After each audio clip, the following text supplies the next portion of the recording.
Iran could begin enriching uranium again in a matter of months, raising new fears over a nuclear escalation and global security implications. IAEA. Officials are on high alert as the situation develops. Welcome to TrueFlash News. The head of the UN's nuclear watchdog says U.S. strikes on Iran fell short of causing total damage to its nuclear program, and that Tehran could restart enriching uranium in a matter of months, contradicting President Donald Trump's claims the U.S. set Tehran's ambitions back by decades. Rafael Grossi's comments appear to support an early assessment from the Pentagon's Defense Intelligence Agency, first reported on by CNN, which suggests the United States strikes on key Iranian nuclear sites last week did not destroy the core components of its nuclear program and likely only sent it back by months. While the final military and intelligence assessment has yet to come, Trump has repeatedly claimed to have completely and totally obliterated Tehran's nuclear program. In an interview with CBS broadcast Sunday, Iran's ambassador to the United Nations, Amir Syed. This audio was created with Podcastle.ai. Iran's ambassador to the United Nations, Amir Syed Eravani, said that his country's uranium enrichment will never stop because Iran has an inalienable right to do so for peaceful nuclear activity. The 12-day conflict between Israel and Iran began earlier this month when Israel launched an unprecedented attack, it said aimed at preventing Tehran developing a nuclear bomb. Iran has insisted its nuclear program is for peaceful purposes. The U.S. then struck 3 key Iranian nuclear sites before a ceasefire began. The extent of the damage to Tehran's nuclear program has been hotly debated ever since. U.S. military officials have in recent days provided some new information about the planning of the strikes, but offered no new evidence of their effectiveness against Iran's nuclear program.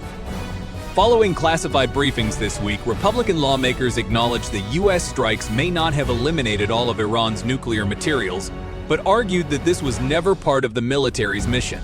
Meanwhile, The Washington Post reported on Sunday the U.S. had obtained intercepted messages in which senior Iranian officials discussing the attacks said they were not as destructive as they anticipated. This audio was created with Podcastle.ai. Grossi also told CBS News that the IAEA has resisted pressure to say whether Iran has nuclear weapons or was close to having weapons before the strikes. We didn't see a program that was aiming in that direction of nuclear weapons, but at the same time, they were not answering very important questions that were pending. CNN has asked the White House for comment on Grossi's claims.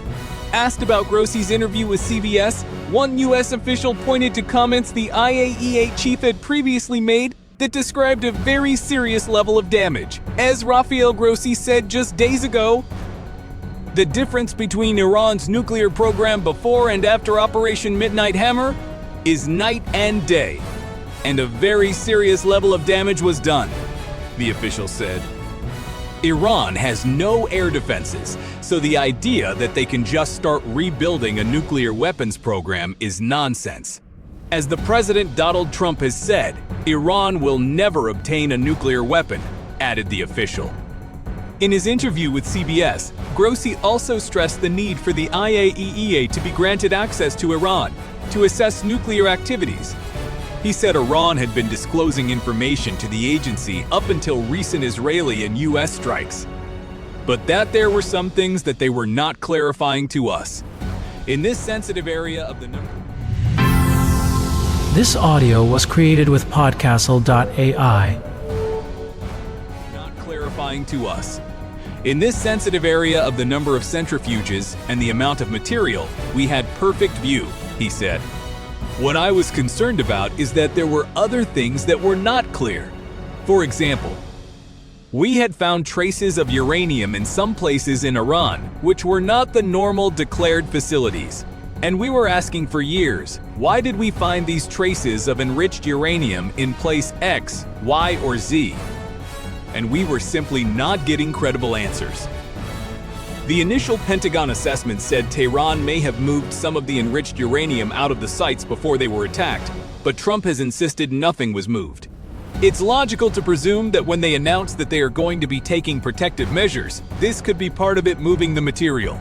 But, as I said, we don't know where this material could be, or if part of it could have been, under the attack during those 12 days, Grossi told Brennan.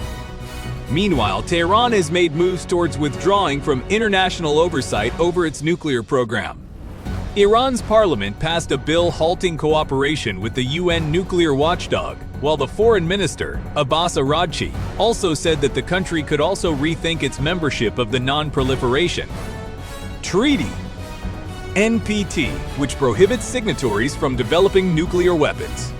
We'll be back with more news updates.